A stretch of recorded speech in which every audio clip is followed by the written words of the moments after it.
Salutations, good fortune to you. I'm Jacob Satori. And I'm Ashley Moeller. And welcome to Flashbacks U.S. History. Today we're talking about a happy time of paranoia, fear, and panic.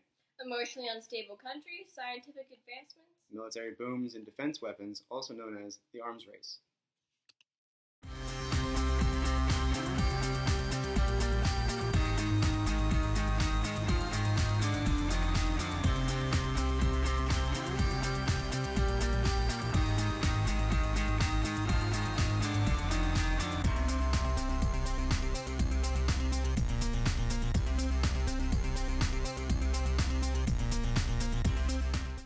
During World War II, the Soviet Union, the United States, and Great Britain sided together against a mutual enemy, Germany and the other Axis powers. German aggression and Axis invasions threatened the safety of Europe, Asia, and North Africa.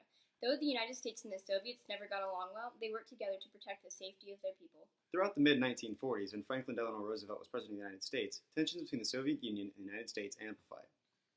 At the time, I saw Roses Z U.S. villain came to power. Of course, we know him as Joseph Stalin, because Stalin, meaning man of steel, sounded much better. Put simply, Stalin didn't play nice with anyone.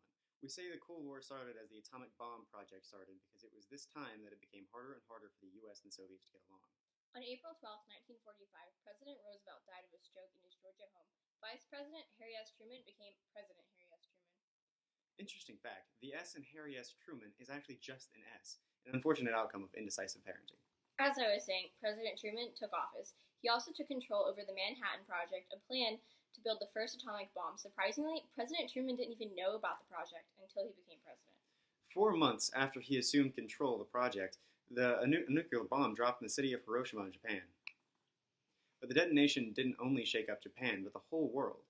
As we left World War II and entered the Cold War, the threat of nuclear war became real.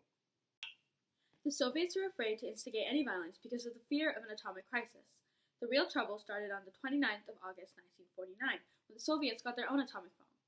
This development brought upon the decade of the arms race. Well, it wasn't that. It was definitely more volatile. Think of this.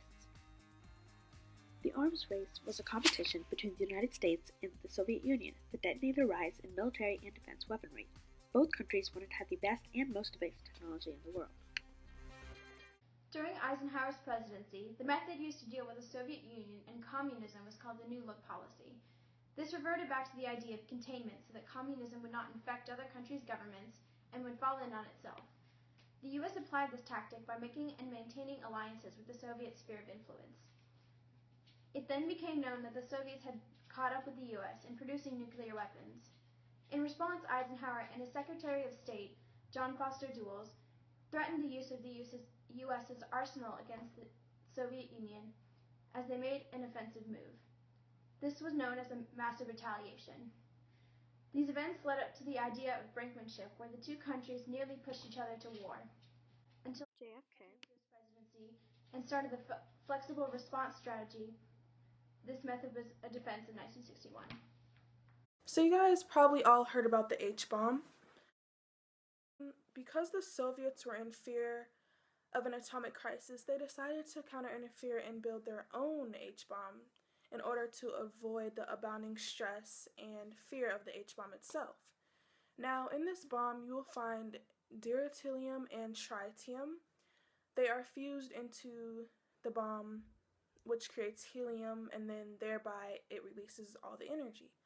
In 1955, the Soviets exploded their first H-bomb. This was led by Andrei Sakharov. He is considered as the father of the Soviet H-bomb, and the creation of this H-bomb was a very big movement in the arms race.